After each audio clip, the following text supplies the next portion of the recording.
रूस ने पुतिन के घर पर हुए ड्रोन हमले को स्वाभिमान की लड़ाई बना लिया है।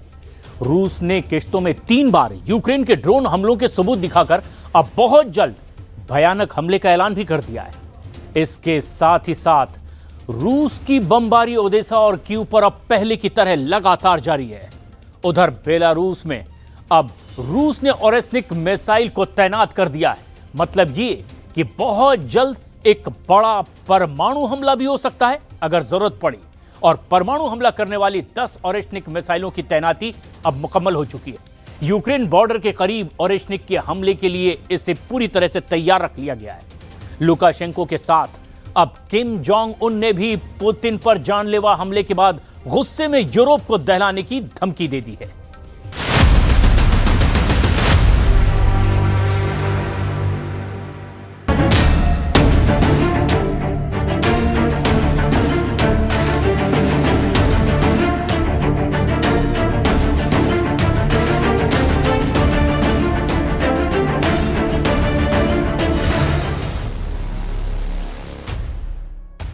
बर्फीले मैदान पर दौड़ते विशालकाय ट्रकों पर लदा परमाणु हथियारों को दागने वाली परमाणु मिसाइल, ये रूस की ओरेस्निक मिसाइलें हैं। पुतिन ने इसे अपने सबसे कट्टर दोस्त को भेजा है। 1-2 नहीं 10 एटमी ओरेस्निक मिसाइलें मिलने के बाद अब बेलारूस के राष्ट्रपति लुकाशेंको युद्ध के लिए फड़फड़ाने लगे हैं। लुकाशेंको ने पुतिन की परमाणु मिसाइलों को सीधे वॉर जोन में अब रेडी टू फायर कर दिया है। रूस यूक्रेन का बारूदी टकराव 2026 में परमाणु युद्ध में बदलने लगा। रूस यूरोप की जंग 2026 में 32 देशों का महायुद्ध बन गया। ट्रंप पुतिन की दोस्ती 2026 में तीसरे विश्व युद्ध की वजह बन गई। 2026 में पुतिन बनेंगे सुपर पावर। रूस ने 2026 का बारूदी इस्तकबाल किया है। यूक्रेन पर भयानक हमले हुए हैं। कीव में पूरी रात सायरन बज रहे हैं।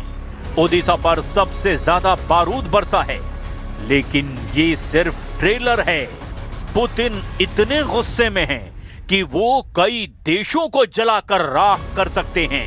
और वजह है यूक्रेन की सबसे बड़ी गलती।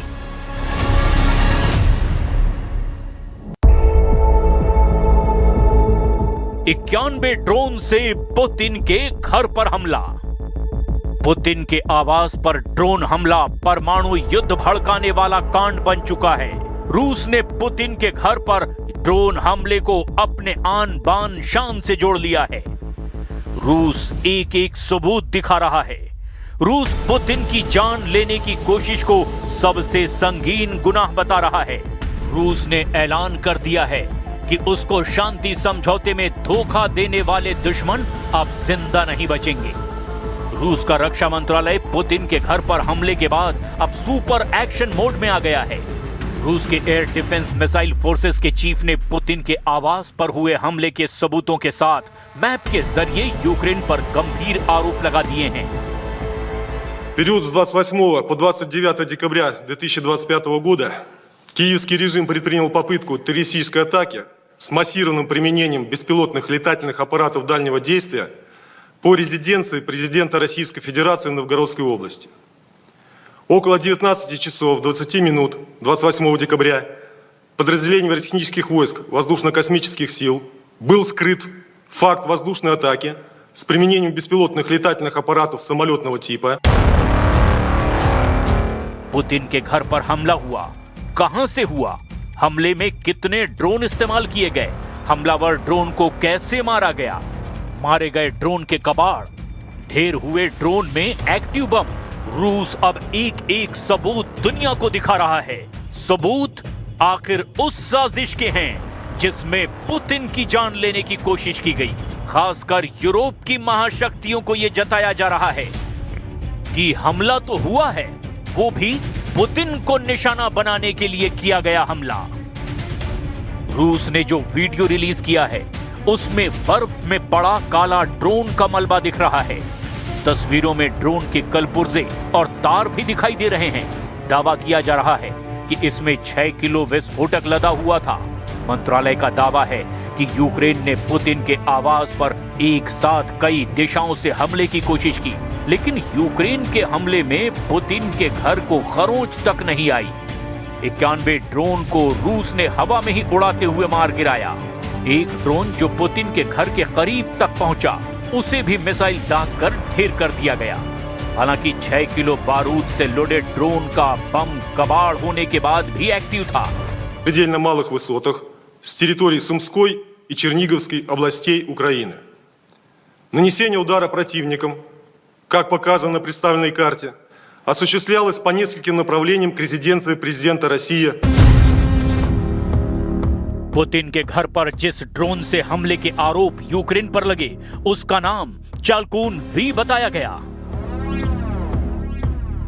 यूक्रेन इस चक्लुन वी ड्रोन को निगरानी और हमले दोनों के लिए इस्तेमाल करता है। यूक्रेन का आसमानी शिकारी कहा जाने वाला ये ड्रोन लॉन्ग रेंज हमले के लिए कुख्यात है, जिसकी रेंज 700 किलोमीटर तक बताई जा सकती है। चक्लुन वी अपने साथ 20 किलोग्राम तक वॉरहेड के साथ हमला कर सकता है।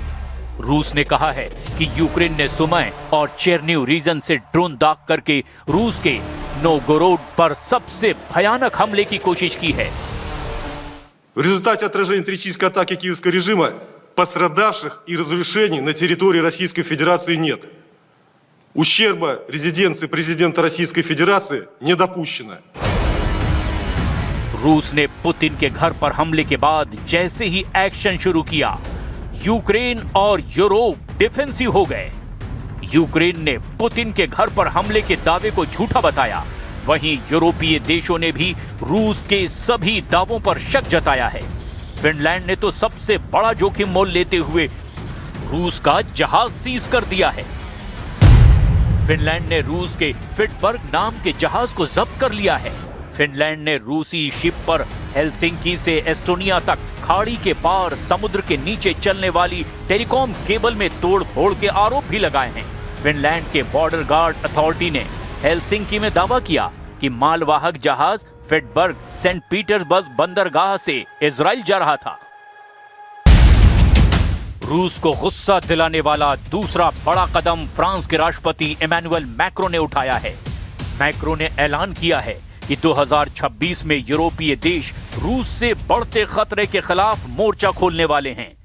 पेरिस में जल्द इसको लेकर मैक्रो एक बड़ी बैठक करने जा रहे हैं।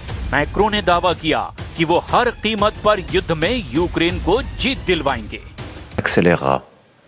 Dès le 6 janvier prochain, à Paris, de nombreux États européens et alliés prendront des engagements concrets pour protéger l'Ukraine et assurer une paix juste et durable sur notre continent européen. France लगातार Putin को challenge दे रहा है। France लगातार Ukraine को हथियार भेज रहा है। फ्रांस ने 100 राफाल देने का वायदा जेलेंस्की से कर रखा है। फ्रांस, जर्मनी, इटली और ब्रिटेन के भड़काने पर ही जेलेंस्की डॉनबास पर सख्त रुख अपनाए हुए हैं। जेलेंस्की ये दावा भी कर रहे हैं कि अगर उन्होंने पुतिन को डॉनबास दे दिया, तब भी यूरोप पर खतरा बना रहेगा, क्योंकि रूस सिर्फ धोखा देने के लिए कुख्यात है। Із Донбаса і все закінчиться. Так, у перекладі з російської звучить обман. У перекладі на українську, на англійську, німецьку, французьку та, власне, будь-яку мову світу. Невже тоді їм досі хтось... रूस के इरादे इसीलिए खतरनाक माने जा रहे हैं क्योंकि पुतिन ने अपने सबसे वफादार लीडर को एटमी हथियारों से लैस कर दिया है। वो भी 1-2 नहीं, 10 परमाणु मिसाइलों से लैस हो चुके बेलारूस के राष्ट्रपति लुकाशेंको से यूरोप क्या, अमेरिका भी टेंशन में आ गया है। लुकाशेंको ने परमाणु बम दागने वाली ओरेशनिक मिसाइलों की खेप पहुंचने की जानकारी खुद दी है। ऐसे में सवाल यही है कि लुकाशेंको ने ओरेशनिक मिसाइलों की तैनाती का वीडियो रिलीज करके किसे डराने की कोशिश की है?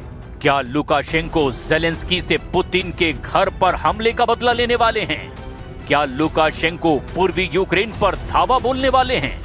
या फिर लुकाशेंको पुतिन का ऑपरेशन यूरोप शुरू करने वाले हैं? Ракетный комплекс заступил на боевое дежурство своевременно. Личный состав слажен, расчеты подготовлены. प्रेसिडेंट पुतिन ने भी नए साल के मौके पर उम्मीद जताई है कि रूस की जीत अब ज्यादा दूर नहीं। Что все задуманное, наши надежды и планы обязательно исполнятся. Конечно, у каждого из нас они свои.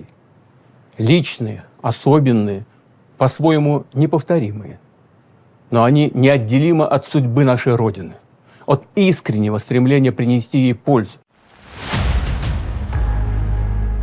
पुतिन को बातचीत के टेबल पर लाकर जिस तरह का युद्ध भड़काया गया, उसने न्यूक्लियर वॉर का भयानक माहौल बना दिया है। इसका खतरा नेटो फोर्स को भी लग रहा है। नेटो पुतिन से मिल रहे एटमी थ्रेट पर अलर्ट है, लेकिन ट्रंप अचानक युद्ध का रुख पलटने से सख्ते में आ गए हैं। कहां तो उन्होंने उम्मीद जताई थी कि शांति कायम होगी, और कहां अब फिर से एटम बम फटने की नौबत आ गई है, क्योंकि रूस बहुत बड़ा पलटवार करेगा। पश्चिमी मीडिया में आशंका जताई जा रही है कि यूक्रेन युद्ध में अब पुतिन के सबसे विध्वंसकारी हथियारों के धमाके शुरू होंगे। सबसे ज्यादा चर्चा पुतिन के शैतान कहे जाने वाले हथियार की है। रूस की परमाणु हथियार ले जाने वाली RS-28 सरमट और सटन 2 जैसी खतरनाक मिसाइलों के वॉर जोन में एंट्री की अटकलें अब लगाई जाने लगी है। ये न्यूक्लियर मिसाइलें रूस ही नहीं, दुनिया के सबसे विनाशकारी हथियारों में गिने जाते हैं। रूस की सटन 2 मिसाइल को उसकी विनाशकारी क्षमता के लिए नेटो फोर्स शैतान नाम देती है।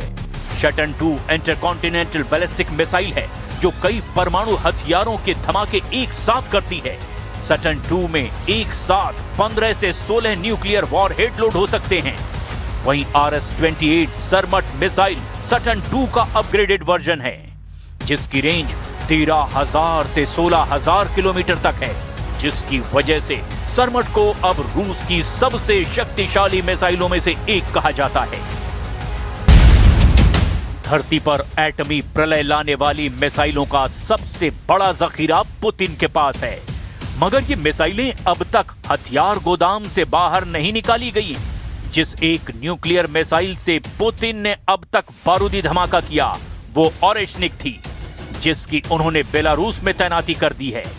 5 से 6 न्यूक्लियर वॉरहेड के धमाके करने वाली ओरेशनिक की रेंज 5,000 किलोमीटर से ज्यादा है। ओरेशनिक मिसाइलों का पहला ट्रेलर पुतिन ने गुजरे नवंबर 2024 में यूक्रेन के नीपर शहर में दिखाया था। तब ओरेशनिक से बिना एटमी वॉरहेड के हमला किया गया था। ओरेशनिक के धमाके के बाद पुतिन ने भाषण देकर दावा किया कि ओरेशनिक के हमले को रोकने की ताकत दुनिया में किसी हथियार में नहीं। रूस ने ओरेशनिक की बौछार यूक्रेन के स्टॉर्म शैडो मिसाइल के बदले में किया था। ज़ेलेंस्की ने तब जो कहा था, वो बात शायद अब सच होने वाली है, क्योंकि रूस ने यूक्रेन पर इंटरकॉन्टिनेंटल बैलिस्टिक मिसाइल से भी हमला किया था। पुतिन ने यूक्रेन को अपनी ज्यादातर मिसाइलों की टेस्टिंग साइट बनाया। पुतिन की जिस इंटरकॉन्टिनेंटल मिसाइल का टेरर यूरोप में है, वो महाविनाशकारी बताई जाती है। RS-26 रुबेज रूस का एक mobile ground ballistic missile system है, जिसे RS-24 यार्स से लिया गया है। मिसाइल पर 2006 में काम शुरू हुआ था। पहली बार 2011 में इसे टेस्ट किया गया। 40 से 50 टन वजन के साथ ये मिसाइल 6,000 किलोमीटर तक मार कर सकती है। यानी रूस इस मिसाइल की मदद से अमेरिका की जमीन तक हमला कर सकता है। मिसाइल को साल 2017 में रूसी सेना को सौंपा गया। Наш божевільний сусід вкотре показав, який він насправді, як він зневажає і гідність, і свободу, і взагалі життя людей. І як він боїться. Боїться настільки, що застосовує вже нові ракети. І шукає по світу, де б ще знайти зброю.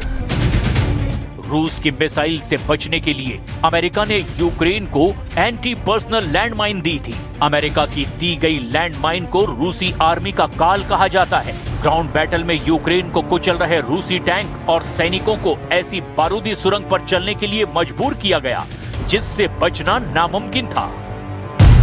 अमेरिका ने यूक्रेन को जो एंटी पर्सनल लैंड माइन दी वो सिर्फ 2 किलोग्राम के भार पड़ने पर ही फट जाती है। लैंड माइन पर पैर पड़ने के बाद थोड़ी सी हलचल होने पर धमाका हो जाता है। अमेरिका की एंटी पर्सनल लैंड माइन के एक धमाके में कई जवानों की जान जा सकती है। यानी जमीनी युद्ध में रूस को परास्त करने के लिए सुपर पावर यूक्रेन को फुल सपोर्ट देता रहा, मगर पुतिन की एटमी मिसाइलों का तोड़ दुनिया में किसी के पास नहीं। रूस के एटमी बमों का जवाब भी किसी के पास नहीं है। पुतिन के न्यूक्लियर गोदाम में फादर ऑफ ऑल बम कहा जाने वाला परमाणु हथियार है। 7100 किलो का ये बम ऐसा है जिसके धमाके से 44 टन टीएनटी की ताकत की तबाही मचती है। द सन के मुताबिक रूसी टेलीग्राम साइटों पर पुतिन समर्थक जेड चैनल्स की ओर से अक्टूबर 2024 में इस बम की टेस्टिंग का दावा किया गया था। यूक्रेन के खार्किव में ODAB 9000 बम गिराने के दावे की ना तो रूस ने पुष्टि की ना ही यूक्रेन ने। हालांकि इससे इनकार नहीं कि जरूरत पड़ने पर पुतिन किसी भी हथियार को दुश्मन को दहलाने के लिए इस्तेमाल कर सकते हैं। यह भी तय है कि पुतिन को रोकने की जरूरत कोई भी नहीं जुटा पाएगा। यानी अब होगा वही जो पुतिन चाहते हैं। युद्ध का खात्मा पुतिन स्टाइल में ना हो, इसकी दुआ यूरोप और अमेरिका भी कर रहे हैं। ऐसा हुआ तो धरती के नक्शे पर यूक्रेन के बचने की उम्मीद बिल्कुल कम है। जो देश बचेंगे उनकी भी कई पीढ़ियां पुतिन के क्रोध को भुला नहीं पाएंगी। परमाणु हथियारों की विनाश लीला होती ही इतनी खौफनाक है, जिसके साइड इफेक्ट सिर्फ हमला झेलने वालों पर ही नहीं पड़ते। परमाणु बमों का विष कई पीढ़ियों को घुट-घुट कर जीने पर मजबूर कर देता है।